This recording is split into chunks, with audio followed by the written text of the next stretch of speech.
आवृतम ज्ञानमे तेन ज्ञानिना नित्यवैरिणा कामरूपेण कौन्तेय दुष्पूरेण नलेन च।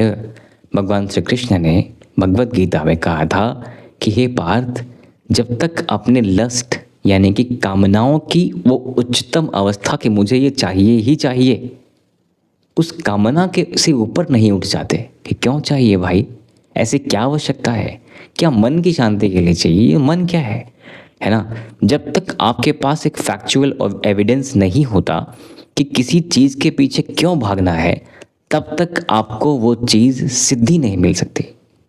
वर्तमान समय में धनु राशि के लिए भी कुछ ऐसे ही सुझाव देने आवश्यक हैं। आपके इच्छा वाले भाव को राहु देख रहा है। इस महीने अप्रैल में राहु बुध की युति भी है। ऐसी स्थिति में मन पर काबू करना थोड़ा मुश्किल दिखता है, लेकिन मन पर काबू तो करना ही पड़ेगा। नमस्कार मित्रों, मेरा नाम है ब्रजेश मिश्र। मैं ज्योतिष और विज्ञान का छात्र हूँ। आपका स्वागत करता हूँ आपके इस चैनल में। मित्रों, ढैया के मध्य से आप गुजर रहे हैं। वर्तमान समय में अगर देखा जाए तो इस अप्रैल के महीने में जो गोचर हो रहे हैं, दो दोषों से आप मुक्त होगे। पहला तो है अंधक दोष। सूर्य शनि की युति 14 अप्रैल ऑनवर्ड्स ख़त्म हो जाएगी, यानी कि सूर्य 14 अप्रैल के बाद आपके चौथे घर से पांचवें घर की तरफ जा रहा है। चौथा घर क्या है? सुख, समृद्धि, वैभव और बहुत सारी लग्जरी के आइटम्स, सामान। ठीक है, आपकी माता, आपके शरीर में ये वाला हिस्सा ना, चेस्ट वाला हिस्सा जो है वो चौथे भाव में आता है। ठीक है, अगर कोई दोष वहाँ बनेगा तो आपको यहाँ की तकलीफ भी दे करके आएगा। ऑब्वियसली हर व्यक्ति यहाँ पर लंग्स से पीड़ित नहीं है, हर व्यक्ति को हार्ट के इश्यूज़ नहीं है, हर व्यक्ति को ब्रीदिंग इश्यूज़ नहीं है, हर व्यक्ति को चेस्ट में पेन नहीं हो रहा, ऑब्वियसली नहीं हो रहा है ना। लेकिन जिनको थोड़ा सा है ये एग्जैगरेट करता है, जिनको नहीं है उनको लाने की शंका दे देता है। और ऑब्वियस सी बात है, हर व्यक्ति का ये फोर्थ हाउस ट्रिगर होकर सिर्फ घर गाड़ी, ये लंग्स के इश्यूज़ ही नहीं करेगा। घर गाड़ी, पैसा, प्लॉट, फ्लैट, माता के स्वास्थ्य में दिक्कतें भी कर सकता है। डिपेंड्स क्या कर्म लेकर के आप पूर्व जन्म से यहाँ पर आए हो। शनि न्याय का देवता, कर्म का देवता, आपका लेखा जोखा लेके बैठा हुआ है। तो हर किसी का अपना पूर्व कर्म प्रारब्ध है और हर किसी का वर्तमान कर्म अलग जीवन है। इसलिए कोई भी चीज़ सब पे एक जैसी हो ऐसा ना समझिएगा। हर व्यक्ति के ऊपर अलग अलग एप्लीकेबल होगी, देश, काल, परिस्थिति के हिसाब से। ठीक है, तो परिस्थिति यानी कि एटमॉस्फेयर बहुत मैटर करता है। आपके लिए अप्रैल महीने का सबसे पहला गोचर क्या हुआ है? मंगल का गोचर। जो मंगल राहु का अंगारक दोष था, अब वो मंगल आपके थर्ड हाउस से निकल के आपके फोर्थ हाउस जा रहे हैं। पहली बात ये समझें कि मंगल आपके लिए है कौन? मंगल आपके पंचमेश हैं और पंचमेश होने के साथ साथ द्वादशेश भी हैं। ठीक है, 12वें घर के मालिक हैं और 5वें घर के मालिक हैं, चौथे घर में जा रहे हैं। 5वां घर क्या है? शिक्षा, संतान, प्रेम, मानसिक मेहनत, क्रिएटिविटी, लेखन, dancing, singing, art form, creativity के साथ साथ hobby, mental abilities, stocks, sudden gains, पुरातत्व, पूर्व जन्म और साथ में आपके भाग्य से 9th हाउस है, भाग्य से भाग्य, तो ये भी भाग्य भी यहाँ पर हम देखते हैं। तो पंचम भाव का मालिक 4th हाउस आ रहा है, ये अपने आप में शुभ है ना। 4th हाउस सुख है, पंचम का सुख है, संतान, शिक्षा, प्रेम का सुख है। लेकिन क्या सब कुछ बड़ा स्मूथ है शनि के ढैया के बीच में भी? उत्तर है कि नहीं। वहाँ पर शनि पहले से बैठा हुआ है। शनि मंगल दोनों दो तरह के लोग हैं। एक एनर्जी, स्टेमिना, एंथुजियाज्म, स्पीड है, तो शनि क्या है? वो स्लो चलने वाला है। अभी तक तो शनि अस्त है ना। 14 अप्रैल जब सूर्य निकलेंगे यानी 12 अप्रैल तक शनि अस्त है। अब अस्त है, उदय हो जाएगा। अस्त है तो क्या कर रहा है? शनि की ढैया में जो लोग को पीड़ा ज़्यादा हो रही थी शनि से, यानी कि अपने 4th हाउस को लेके, ब्रीदिंग इश्यूज़ को लेकर, फेफड़े को लेकर, हार्ट को लेकर, चेस्ट के और भी कई प्रॉब्लम को लेकर के अगर दिक्कत ज़्यादा थी, शनि का अस्त होना आपको रिलीफ दे देगा। करियर में प्रॉब्लम ज़्यादा है, शनि का अस्त होना रिलीफ दे देगा। साथ में 1, 2, 3 आपके नौकरी को लेके, झगड़े को लेके, रोग रिपूर्ण को लेके, लोन्स को लेके समस्याएं ज़्यादा हैं, तो शनि का अस्त होना आपके लिए फ़ायदेमंद था।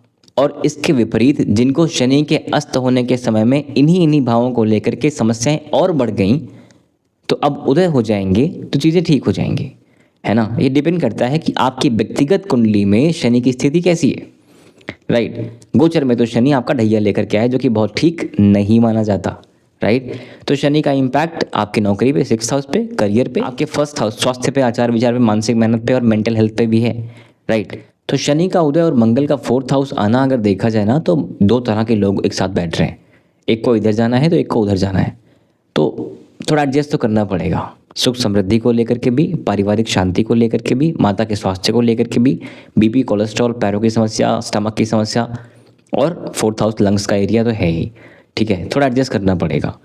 और एक और चीज़ होती दिख रही है, मंगल जब आपका 12th हाउस लॉर्ड भी है और 12th house Lord 4th house में बैठा हुआ है, तो आपके घर, गाड़ी, प्लॉट, फ्लैट, इनको लेकर के पैसे व्यय होते हुए भी दिख रहे हैं, या खासकर गाड़ी, प्लॉट, मकान इत्यादि जो लोग बेचना चाहते हैं उनको बेचने के अच्छे योग दिख रहे हैं, ठीक है।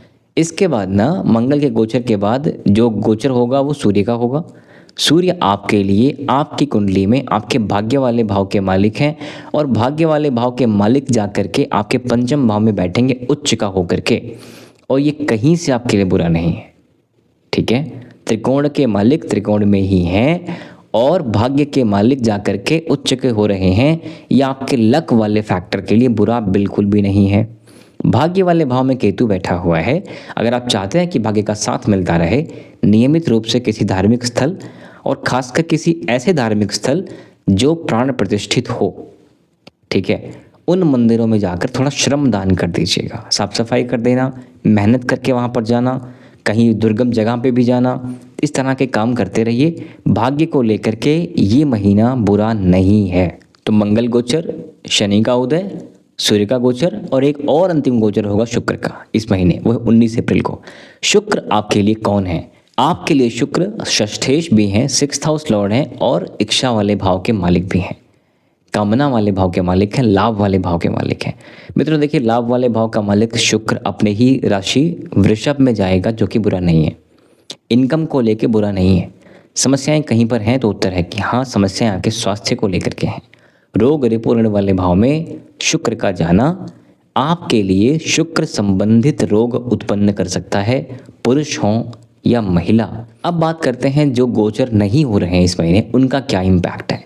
जैसे गुरुदेव इस पूरे महीने आपके 7th हाउस बैठे हुए हैं, यहाँ से 1 2 3 4 5 5th एस्पेक्ट आपके इनकम वाले भाव को, लाभ वाले भाव को दे रहे हैं, ठीक है।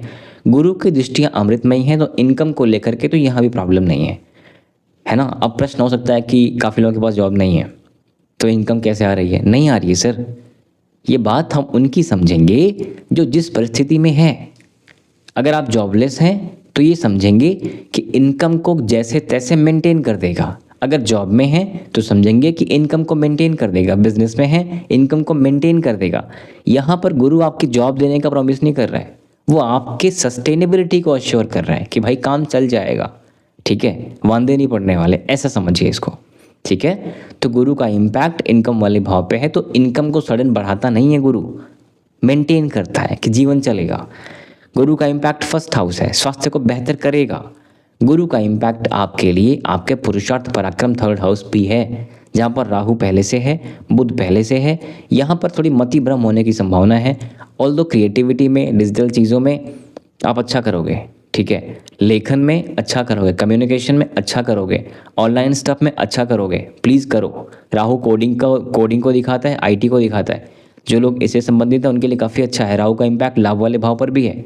डिज़ायर्स थोड़ी सी अनयूजुअल हो सकती हैं, खामखा वाली बातें आप खुद से कर सकते हो, लेकिन बड़े गेंस के चांसेस तो ये राहु दे रहा है, नो डाउट एट ऑल। गुरु के बाद मंगल की अगर हम बात करें, मंगल कहाँ कहाँ को देखता? 1 2 3 4, 4th एस्पेक्ट मंगल का शादी वाले भाव पे है, और चौथे घर का मंगल बहुत अच्छा तो नहीं माना जाता, ठीक है। तो मैरिज एस्पेक्ट में थोड़ा सा एडजस्ट करने का ट्राई करिएगा। और वैसे भी केंद्र में बैठा हुआ गुरु, बुध की राशि में बैठा हुआ गुरु, शादी वाले भाव में बैठा हुआ गुरु बहुत अच्छा नहीं है आपके मैरिड लाइफ को लेकर के। गुरु के बाद केतु का इम्पैक्ट का है। केतु आपके 9th हाउस बैठ के आपके 1st हाउस को देख रहा है। मित्रों 1st हाउस पे केतु का इम्पैक्ट हो, ये समय आपके लिए एकांत में रहने का है। मतलब आपकी इच्छा ऐसी होगी, लोगों से बहुत घुलने मिलने का नहीं है, बहुत बात करने का मन नहीं करेगा आपका। और ये एकांत बुरा नहीं है। बुरा लग सकता है अगर आप बहुत ज़्यादा ओपन रहते हो, बहुत ज़्यादा बातचीत करने वाले हो, सोशल पर्सन हो, लेकिन सच तो ये है ना कि कुछ बड़ी चीज़ें, बहुत वंडर्स एकांत में ही निकल के आती हैं। एकांत आपको मिलेगा और एकांत अभी आप स्पेंड करना भी चाह रहे हो, ठीक है, तो एकांत एंजॉय करना सीखिए, उससे आउटपुट लेना सीखिए। उसके बाद केतु का इम्पैक्ट आपके पुरुषार्थ पराक्रम पे है, जो कि थोड़ा सा मूडी बनाता है, काम करने का मन करेगा या नहीं करेगा, करेगा तो खूब करेंगे, अदरवाइज सो जाएंगे। केतु का इम्पैक्ट आपके सूर्य पर है, ग्रहण दोष तो है, सूर्य संतान भाव में है, उच्च का है, सूर्य काफ़ी अच्छा है, बली है, और केतु का सूर्य पे इम्पैक्ट होना दूरियां दिखाता है आपके संतान से भी। अगेन वही चीज़ है कि क्या हर संतान पिता से या माता से दूर हो रही है? नहीं। अगर कुछ प्लान कर रहे हैं तो पॉजिटिव समझिएगा, कुछ नहीं प्लान कर रहे हैं, संतान के साथ रहते हैं, थोड़ा सा मेंटल कॉन्फ्लिक्ट या मेंटल डिस्टेंसेस क्रिएट होने के चांसेस हैं। That is it. बहुत एक्सपेक्टेशंस नहीं रखना अच्छा माना जाएगा, ठीक है मित्रों। आपके 10th हाउस यानी करियर वाले भाव के स्वामी बुध मकरी राहु के साथ बैठे हैं, फॉरेन एस्पेक्ट एक्टिवेट करते हैं, इनकम बढ़ाने का प्रॉमिस करते हुए दिखते हैं, और जो लोग आईटी संबंधित चीज़ों में हैं उनके लिए एक बेहतर अपॉर्चुनिटी क्रिएट करने का टाइम लेके आते हैं। डिजिटल स्टफ में, ऑनलाइन स्टफ में भी आपको मदद करते हुए ये बुध देखते हैं।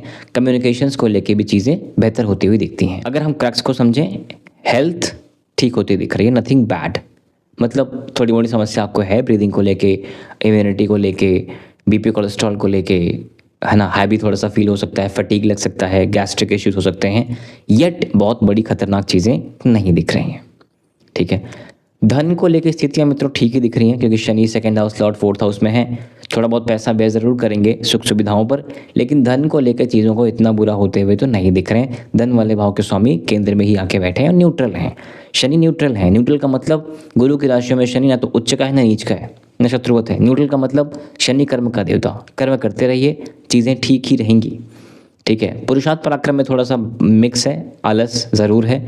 4th हाउस यानी सुख सुविधाओं में पारिवारिक कलह ज़रूर थोड़ा सा मेंटेन करना चाहिए। माता के स्वास्थ्य को लेकर के भी चीज़ों को ठीक देखने का प्रयत्न करिए। बीपी कोलेस्ट्रॉल गैस्ट्रिक इश्यूज़ को भी टैकल करने का ज़रूर तैयार रहिएगा, ठीक है। संतान शिक्षा प्रेम को लेकर चीज़ें बुरी नहीं है, भाग्य को लेकर चीज़ें बुरी नहीं है।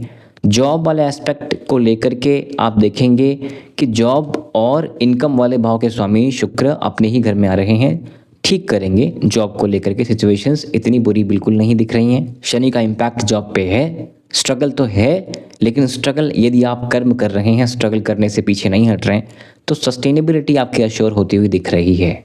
करियर एस्पेक्ट में, जॉब एस्पेक्ट में, ऑनलाइन चीज़ों का, डिजिटल चीज़ों का लाभ मिलता हुआ दिख रहा है, भाग्य का भी साथ मिलता हुआ दिख रहा है। सो ओवरऑल तो चीज़ें ठीक ही दिख रही हैं, चीज़ें पहले से बेहतर ही दिख रही हैं। शनि का उदय होना ये थोड़ा सा डाइसी है, बिकॉज आपकी व्यक्तिगत कुंडली में शनि कैसे हैं काफ़ी हद तक मैटर करेगा, दशा कैसी है मैटर करेगा, लेकिन गोचर के हिसाब से शनि देव का उदय होना आपके लिए वर्क प्लेस पे, करियर पे, नौकरी में थोड़ा सा स्ट्रगल ज़रूर बढ़ाएगा, लेकिन ये स्ट्रगल आपके करियर में ग्रोथ के लिए बुरा नहीं है।